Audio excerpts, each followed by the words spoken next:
चलिए हेडलाइंस के बाद खबरों की बात करेंगे, तमाम जो उत्तराखंड से आ रही हैं। बीजेपी के संगठन महामंत्री संजय कुमार पर महिला के आरोपों के बाद राज्य की सियासत में भूचाल आ गया। हालांकि बीजेपी संजय कुमार से पल्ला झाड़ने की कोशिश कर रही है, लेकिन कांग्रेस बीजेपी को कोई रियायत नहीं दे रही।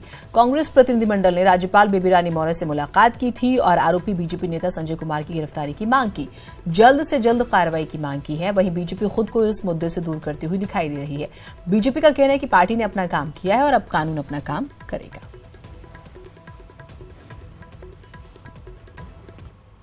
कि सरकार द्वारा इस दिशा में अभी तक कोई कार्रवाई नहीं की गई है। तत्काल प्रभाव से जो है मुकदमा दर्ज किया जाए और अभियुक्त की गिरफ्तारी हो। और हमको जो है श्री राज्यपाल महोदय जी ने आश्वस्त किया है कि इस तरीके से जो महिलाओं का उत्पीड़न हो रहा है, ये जो है निश्चित रूप से चिंतनीय है। इसलिए उन्होंने कहा कि इस पर जो है हम सरकार को निर्देश देंगे कि वो तत्काल प्रभाव से कार्रवाई करे। शेष लड़ाई जो कानूनी होगी, कानून अपना काम करेगा। पार्टी का जो एक्शन था, पार्टी ने अपना एक्शन कर दिया। मुझे लगता है उनके पास कोई मुद्दा है नहीं, चुनाव का मुद्दा भी नहीं है उनके पास जो चुनाव में लोगों के पास जाएं, इसलिए वो बयानवीर बने हुए हैं। ऐसे मामलों पे बयान दे करके वैसे इस मामले पर शुरुआती नानुकुर के बाद पुलिस ने भी जांच शुरू की है। पीड़ित महिला ने देहरादून के एसएसपी को ईमेल भेजकर एफआईआर दर्ज करने की मांग की। हालांकि अब तक पुलिस इस हाई प्रोफाइल मामले पर कुछ भी कहने से बचती रही, लेकिन अब पुलिस का कहना है कि कुछ बिंदुओं पर जांच जारी है और जांच के बाद कार्रवाई की जाएगी। पीड़िता ने आरोपी पर मानसिक और शारीरिक उत्पीड़न करने का आरोप लगाते हुए एक शिकायती पत्र भेजा है, जिसकी जांच मेरे द्वारा की जा रही है। इसमें संबंधित के बयान लेकर के और जांच पूरी करके अग्रिम कार्रवाई की जाएगी। श्रीनगर गढ़वाल स्थित प्रदेश के एकमात्र एनआईटी पर संकट के बादल मंडराने लगे हैं। दिवाली की छुट्टियों के बाद कोई भी छात्र कैंपस नहीं पहुंचा है, जिससे एनआईटी के भविष्य पर संकट के बादल मंडरा रहे हैं। अपनी मांगों को लेकर छात्रों ने 19 दिन तक बहिष्कार किया और 23 अक्टूबर को अचानक सभी छात्रों ने कैंपस छोड़ दिया। उम्मीद थी कि दिवाली की छुट्टियों के बाद हो सकता है कि सोमवार को कैंपस में छात्र लौट जाएंगे, लेकिन कोई भी छात्र कैंपस में नहीं पहुंचा। एनआईटी कैंपस में पूरी वीरानी है और हॉस्टल का भी यही हाल है। सुविधाओं को दिए जाने की मांगों सहित अन्य मांगों को लेकर एनआईटी कैंपस छोड़ चुके 800 से अधिक एनआईटी छात्र छात्राएं 19वें दिन भी अपने घरों से संस्थान में नहीं लौटे हैं।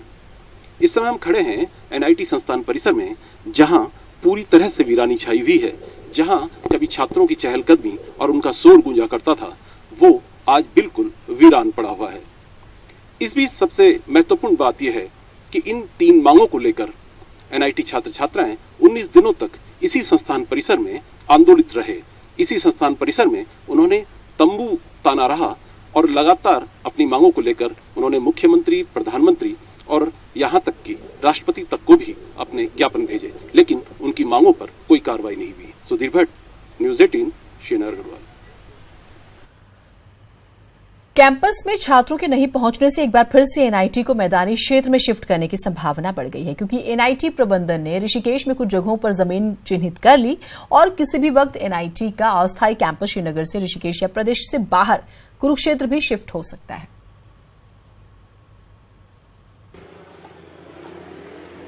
साल 2008 में तत्कालीन सीएम रमेश पोखरियाल निशंक ने एनआईटी को श्रीनगर में स्थापित करने की घोषणा की थी, लेकिन आज तक स्थायी कैंपस तो दूर, उसके लिए जमीन तक फाइनल नहीं हो पाई। और अब उसी वजह से एनआईटी को मैदानी क्षेत्र में शिफ्ट करने की कवायद शुरू हो गई है। एनआईटी प्रबंधन ने जगह की तलाश भी शुरू कर दी है। कमेटी बनाई गई है, तो गई है शायद ऋषिकेश, देखा है उन्होंने, कुछ आइडेंटिफाइज किए हैं जगह की। अगर यहाँ बच्चा नहीं आ पा रहा है तो कहीं तो उसकी क्लासेस शुरू करें या अगला सेमेस्टर शुरू करें, जो भी। कुरुक्षेत्र तो अभी तक हो सकता है, लेकिन टीम कुरुक्षेत्र नहीं गई है, टीम सिर्फ ऋषिकेश गई है।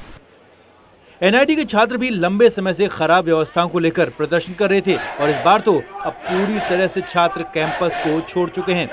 छात्रों के आगे झुकते हुए कैंपस शिफ्टिंग की मांग करीब करीब मान ली गई है। और यही नहीं, अगर उत्तराखंड में जगह फाइनल नहीं हुई तो राज्य से बाहर कुरुक्षेत्र में भी एनआईटी को शिफ्ट किया जा सकता है।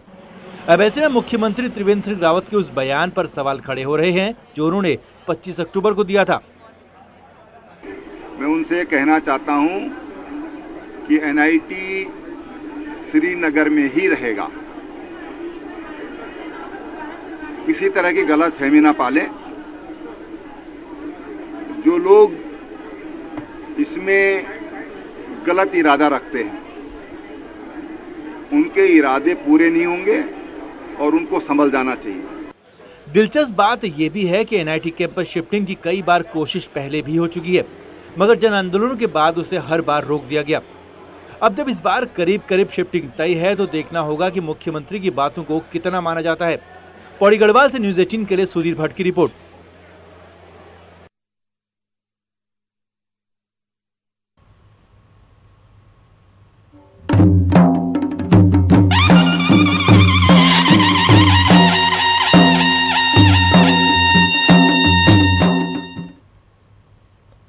निकाय चुनावों पर हमारी खास पेशकश में आज आपको लेकर चलते हैं अल्मोड़ा। सांस्कृतिक नगरी अल्मोड़ा में नगरपालिका जितनी पुरानी है उतनी ही पुरानी है यहाँ की समस्याएं।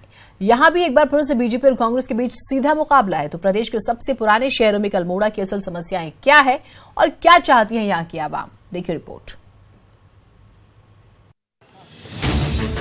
पहाड़ के सीढ़ीनुमा खेतों में बसी उत्तराखंड की सांस्कृतिक नगरी अल्मोड़ा, जहां इन दिनों चुनावी शोर अपने पूरे चरम पर है। लेकिन इस शोरगुल के बीच जो समस्याएं चीख चीख कर अल्मोड़ा का दर्द बयां कर रही हैं, उस पर किसी का ध्यान नहीं है। अल्मोड़ा के मुद्दों की बात करें तो शहर की आधी अधूरी पड़ी सीवर लाइन, कूड़े के लिए ट्रेंचिंग ग्राउंड की तलाश, बाजार और सड़कों में फैला अतिक्रमण, पार्किंग की यहाँ बड़ी समस्या है। सूखते प्राकृतिक जल स्रोत भी एक मुद्दा है। इसके अलावा बंदरों और आवारा जानवरों का भी आतंक है। तो ये वो समस्याएं हैं जो सालों से हैं और जस की तस बनी हुई हैं। अब पालिका के 24,000 मतदाता क्या चाहते हैं, ये उन्हीं से सुनिए।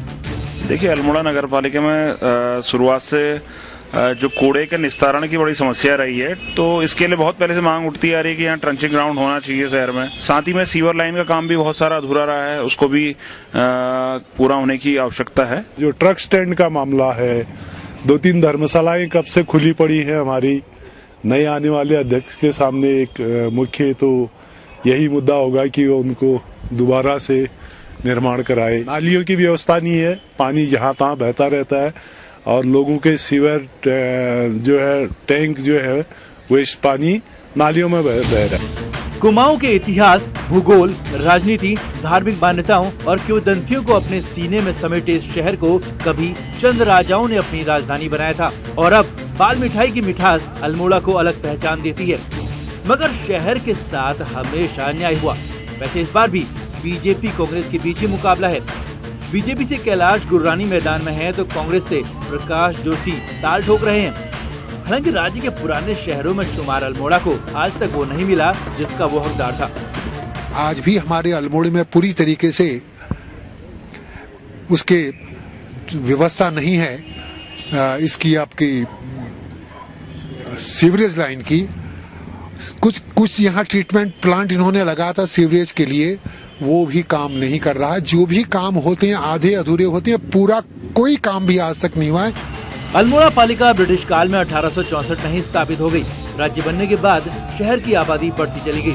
पालिका में कभी बीजेपी तो कभी कांग्रेस काबिज रही, मगर समस्याएं बढ़ती गई। अब एक बार फिर गेंद जनता के पाले में है। अल्मोड़ा से किशन जोशी के साथ सैरन नेगी की रिपोर्ट।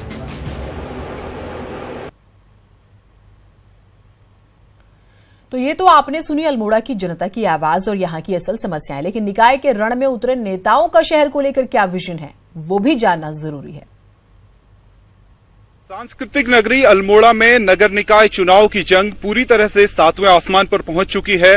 प्रत्याशी तरह तरह के वादे लेकर के जनता के बीच पहुंच रहे हैं। आखिर कौन से ऐसे वादे हैं और क्या अहम मुद्दे हो सकते हैं, न्यूज़ 18 पहुंचा है आज उन प्रत्याशियों के पास। सबसे पहले जोशी जी हमारे साथ मौजूद हैं, प्रकाश जोशी जी। जोशी जी, आप निवर्तमान अध्यक्ष भी हैं यहाँ के। क्या वादे हैं, क्या पुराने वादे पूरे करेंगे क्या या नए वादे कुछ कर रहे हैं आप? 3 अहम मुद्दे क्या लगते हैं आप? सबसे पहले न्यूज़ 18 का बहुत बहुत धन्यवाद कि हमारी बात को जनता तक आप पहुंचा रहे हैं। देखिए, हम वादे नहीं, हम काम पर विश्वास करते हैं। अल्मोड़ा नगर की सबसे प्रमुख समस्या है सीवर योजना का लागू किया जाना। हमने पहले भी 1997 में सीवर योजना स्वीकृत कराई थी 4 चरणों में, जिसमें 1 चरण पूरा हुआ है, 3 चरणों में काम बाकी है। तृतीय चरण का काम अभी शुरू होने वाला है। कुछ दिनों के बाद ही तृतीय चरण जहां जहां लाइनें बिछ चुकी हैं उसका ट्रीटमेंट प्लांट बनने वाला है और वो काम बहुत जल्दी शुरू होने वाला है। दूसरी समस्या अल्मोड़ा की पानी की समस्या है, जिसके लिए हम लगातार प्रयासरत हैं। हमारा कोसी में बैराज बन चुका है और उसको वहां से लेकर के मटेला तक की लाइन और मटेला से अल्मोड़ा तक की लाइन के लिए हम लगातार प्रयासरत हैं। उसमें भी स्वीकृति हमें मिल रही है और उसमें पैसा हमें मिलने वाला है और मैं समझता हूं कि कोसी से मटेला तक का काम पूरा हो जाएगा। नेक्स्ट फेज में जो है मटेला से कंकर कोठी तक की जो योजना है वो लागू होगी, उसके लिए हम लगातार हैं। तीसरा है सफाई व्यवस्था, अतिक्रमण को हटाना और वो उसमें हम लगे हुए हैं। हमारे साथ कैलाश जी मौजूद हैं। कैलाश जी, एक चुनौती है आपके लिए निश्चित तौर पर यहाँ खाता खोलना। क्या 3 अहम मुद्दे हैं जिनको लेकर के जनता के बीच जा रहे हैं? मैं देख रहा हूँ, जैसा कि हमारे गुरुजी ने भी कहा कि सीवर बहुत बड़ी समस्या है और निश्चित रूप से माननीय विधायक रघुनाथ सिंह चौहान जी जब 97 में यहाँ से विधायक रहे थे तो उनके प्रयासों से सीवर लाइन यहाँ आई और आज बहुत ही सुखद संयोग है कि माननीय विधायक पुनः अल्मोड़ा के विधायक हैं और निश्चित रूप से सीवर को लाने का काम करेंगे और इस स्तर पर एस्टिमेट बन चुका है और जल्दी और राज्य सरकार भी इसमें भारतीय जनता पार्टी की है और इसका लाभ इस बार अल्मोड़ा की जनता को मिलने वाला है। ठीक, निर्दलीय प्रत्याशियों की अहम भूमिका इस चुनाव में रहती है। शोभा जी हमारे साथ मौजूद हैं। शोभा जोशी पूर्व में अध्यक्ष भी रह चुकी हैं। शोभा जी, आपको लगता है कि दोनों दल जो वादे कर रहे हैं, आपके पास कुछ अलग चीजें हैं क्या? 3 मुद्दे अहम हैं क्या आपके पास? केवल भाजपा और कांग्रेस अपने को चमका रहे हैं उसमें, लेकिन जनता त्रस्त है, बिल्कुल त्रस्त है। और मैं आपको साफ बात कह देना चाहता हूं, किसी काम को करने के लिए आपको समर्पण, डेडिकेशन की आवश्यकता है। लेकिन युवा सोच के साथ मैं अगर आया हूं तो मैं कुछ एक विजन लेके आया हूं। मैं आपको 3 विजन बनाना चाहता हूं, एक सिविल लाइन का और एक बंदरों के आतंक का और कुत्तों का आतंक का और हमारे जो पटाल बाजार है उसका सौंदर्यीकरण का मेरा ये पहला मुद्दा रहेगा। और मेरा सबसे बड़ा मुद्दा युवाओं के सम्मान का मुद्दा रहेगा और मैं चाहूंगा मैं युवाओं को सम्मान दिलाऊं इस अल्मोड़े के अंदर। ये सबसे बड़ी समस्या है हमारे राजनीतिक दलों के साथ भी, और विशेष तौर पे जो प्रतिनिधि इन राजनीतिक दलों के प्रतिनिधि के तौर पर जनता के बीच में जाते हैं, उन्होंने अभी तक कोई मैनिफेस्टो साफ नहीं रखा है और समस्याएं वही हैं जो अधिकतर नगर निकायों में हमें देखने को मिल रही हैं। बहरहाल सांस्कृतिक नगरी जितनी प्राचीन है उतनी ही प्राचीन हो सकता है कि यहाँ की समस्याएं भी हों, लेकिन जो आने वाला नगर पालिका का चेयरमैन होगा उससे लोगों को उन समस्याओं के निदान की उम्मीद है। कैमरा पर्सन विनोद कुमार के साथ शैलेंद्र नेगी, न्यूज 18 अल्मोड़ा। तो ये तो हुई अल्मोड़ा की बात। आज अब आपको दिखाते हैं पर्यटक नगरी नैनीताल का हाल भी। राज्य में निकाय चुनाव की वोटिंग में अब कुछ दिन बचे हैं, उसके बाद शहर की छोटी सरकार चुनी जाएगी, लेकिन कुछ ऐसे मुद्दे हैं जो हर शहर में बड़ी समस्या बनते जा रहे हैं। सुनने वाला कोई मिलता ही नहीं।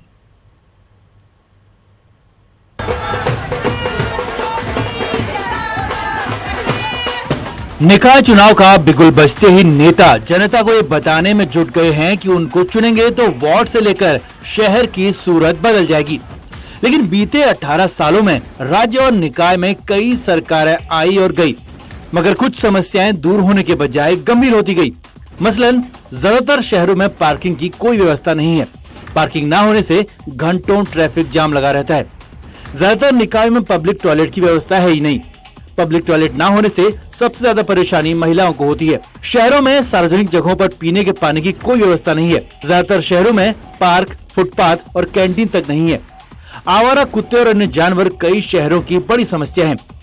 तो शहरों की हालत खराब है, लेकिन जनता के बारे में सोचने वाला कोई नहीं है कि अगर आपके सिस्टम्स प्रॉपर हों, आपकी उसकी चेकिंग प्रॉपरली हो रही है, आप उसकी साफ सफाई प्रॉपरली हो रही है, उसका ध्यान रखा जा रहा है, अगर कहीं टूट फूट होती है उसकी समय पर मरम्मत होती है, तो अगर इन सब चीज़ों को हम करेंगे तो निश्चित तौर पर जो हमारे शहर हैं, हमें आने वाले समय में हम यही उम्मीद कर सकते हैं कि हमारे शहरों में इस किस्म की समस्याओं में कहीं ना कहीं जो कमी आएगी। समस्याओं का आलम यह है कि जन्म और मृत्यु प्रमाण पत्र के लिए भी निकाय के दफ्तरों के चक्कर काटने पड़ते हैं।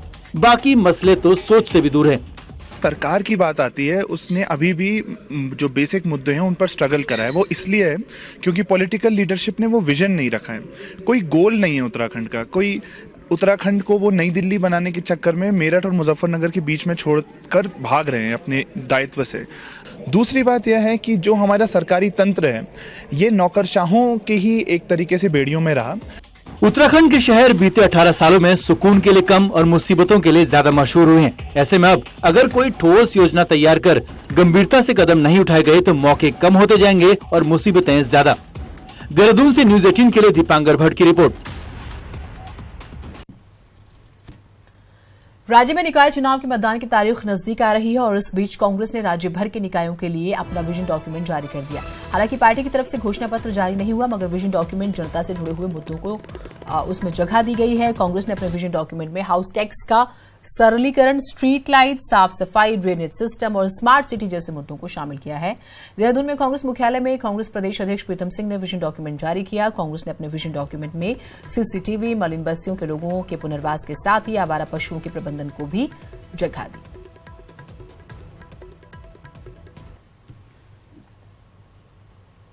निकाय में कांग्रेस में विश्वास व्यक्त करते हैं तो हम उत्तराखंड के नगर निकायों में सफाई व्यवस्था को मजबूत करने का काम करेंगे, आंतरिक सड़कों का निर्माण करेंगे, ड्रेनेज की व्यवस्था सही करने का काम करेंगे, नालियों का निर्माण करने का काम करेंगे, पथ प्रकाश जो है वो सही हो इसके लिए भी हम कार्य करेंगे। इसके साथ साथ जो हाउस टैक्स है जिस तरीके से पूर्व में इम्पोज किया गया है उसमें भी हम सरलीकरण करने का काम करेंगे।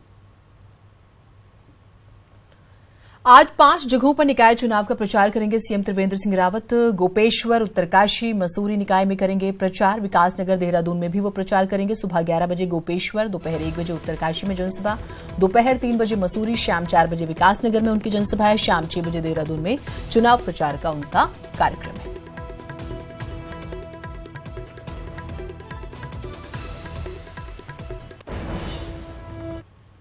इससे पहले सोमवार को सीएम ने हरिद्वार में चुनाव प्रचार किया। कनखल में आयोजित सीएम की जनसभा में काफी तादाद में बीजेपी समर्थक शामिल हुए। वहीं कांग्रेस कार्यकर्ताओं की बात करें तो विरोध स्वरूप सीएम के कार्यक्रम स्थल से कुछ ही दूरी पर पहुंच गए, जहां उन्होंने जमकर हंगामा किया।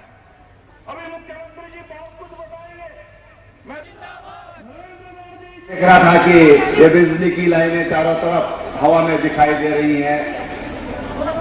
आप सबको जानकारी है कि ये सारी बिजली की लाइनें कुछ दिन बाद जिस तरह से टेलीफोन की लाइनें अंडरग्राउंड हो गई हैं, ये बिजली की लाइनें भी अंडरग्राउंड हो जाएंगी। हमने कहा था कि हम गैस का जो सिलेंडर है इससे हम मुक्ति दिलाएंगे और आपके यहाँ हरिद्वार में तो सबसे पहले शुरुआत होने वाली है।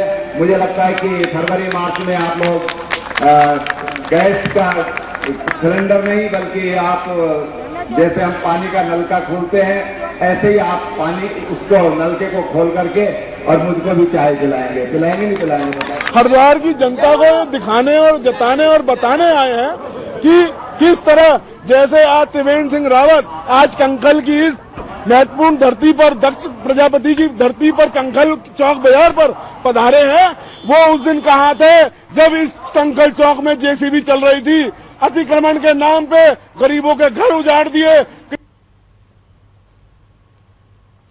कांग्रेस राष्ट्रीय महासचिव हरीश रावत निकाय चुनाव के मद्देनजर रुड़की के लंढौरा में कांग्रेस प्रत्याशी के पक्ष में रोड शो करते नजर आए और जनता से वोट मांगे। हरीश रावत ने कहा है कि निकाय चुनाव में कांग्रेस इस बार सभी सीटों पर चुनाव जीतेगी।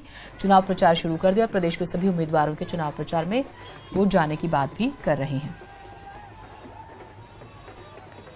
साथ ही हरीश जी, मैंने लंढौरा से शुरुआत की है। मैं राज्य भर में जहां भी जितना मुमकिन हो सकेगा जो स्थानीय निकायों के लिए कांग्रेस के उम्मीदवार चुनाव लड़ रहे हैं मैं उनके लिए वोट मांगने जाऊंगा और उसकी शुरुआत मैंने इस कस्बे से की है। अभी हरिद्वार में, फिर देहरादून में, फिर आगे सब जगह मैं जा रहा हूं जितना संभव है और कांग्रेस के उम्मीदवारों के लिए वोट मांगने। और मुझे पूरा भरोसा है कि इन नगर निकायों के चुनाव में कांग्रेस जबरदस्त जीत हासिल करेगी। पिथौरागढ़ में निकाय चुनाव को संपन्न कराने के लिए प्रशासन ने भी कमर कस ली है। महाविद्यालय सभागार में चुनावों में तैनात होने वाले सभी कर्मियों को 1 दिन का प्रशिक्षण दिया गया। इस दौरान पीठासीन और मतदान अधिकारियों के साथ ही सेक्टर मजिस्ट्रेट, आरओ और एआरओ को प्रशिक्षण दिया गया। इस दौरान मौजूद चुनाव कर्मियों को चुनाव की पूरी प्रक्रिया के बारे में जानकारी दी गई। अभी स्थानीय निकाय चुनावों का जो चल रहा है निकाय चुनाव, इसमें पीठासीन अधिकारी, मतदान अधिकारी प्रथम, द्वितीय, sector, zonal magistrate, RO, ARO, इन सबको जो है प्रथम चरण का प्रशिक्षण दिया जा रहा है।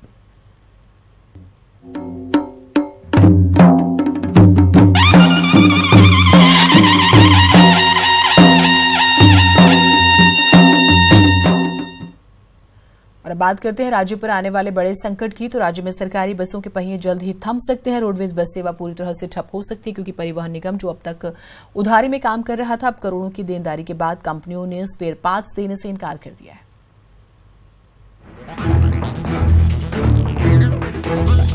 त्योहारों के सीजन में जनता सड़कों पर हलकान थी, लेकिन उत्तराखंड परिवहन निगम की अधिकांश बसें वर्कशॉप में धूल फांक रही थी। वो इसलिए क्योंकि करोड़ों की उधारी के बाद अब कंपनियों ने न सिर्फ स्पेयर पार्ट्स की सप्लाई से इनकार कर दिया है, बल्कि सर्विस के लिए भी हाथ खड़े कर दिए हैं। परिवहन निगम पर टायर, रेडिएटर जैसे पार्ट्स का 6 करोड़ का बकाया है, तो वहीं डीजल की उधारी 7.5 करोड़ पहुँच चुकी है। कंपनियों का ये सिस्टम है उनका कि उनके कंप्यूटर वो बंद हो जाते हैं जब उनका पेमेंट नहीं जाता, उसके बाद वो उनका कंप्यूटर नहीं खुल पाता, तो उसके कारण से हमारे पार्ट्स नहीं मिल पाते। पार्ट्स न मिलने के कारण से गाड़ियां खड़ी हो रही है। यदि यही हिसाब रहा तो मैं नहीं समझता हूं कि उत्तराखंड के अंदर परिवहन निगम चल पाएगा। अब कंपनियों ने सर्विसिंग से साफ इनकार कर दिया है, तो जो बस खराब हो रही है वो फिर वर्कशॉप से वापस नहीं आ रही। नहीं, पेमेंट तो इनकी बहुत लेट है, 2-2, 3-3, 4-4 महीने हो जाते हैं, पेमेंट नहीं होती, हर महीने पेमेंट नहीं हो पाती। निगम अधिकारियों को भी इस बात का इल्म है कि उधारी लगातार बढ़ रही है और किसी भी दिन रोडवेज बस सेवा पूरी तरह से ठप हो सकती है। ऐसे में अब नजरें फिर सरकार की तरफ टिक गई हैं।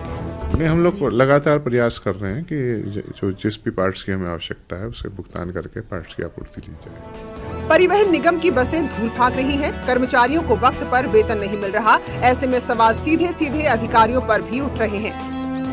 अधिकारी भले ही खुद की गलतियों को लाख छिपाने की कोशिश करें, लेकिन जिन बसों को ठीक करके सड़कों पर दौड़ाया जा सकता है, वो वर्कशॉप में खड़े खड़े कंडप हो रही हैं, और इसमें शासन की भी बड़ी लापरवाही है। कैमरा पर्सन प्रेम प्रकाश के साथ भारती सकलानी, न्यूज़ 18, देहरादून। हमारी पहुंच आपकी ताकत है। न्यूज़ 18 उत्तराखंड को देखने के लिए आप लॉगिन कर सकते हैं news18uk.com। हमारा फेसबुक पेज है /news18uk और हमारा यूट्यूब चैनल है /news18up उत्तराखंड। नमस्कार।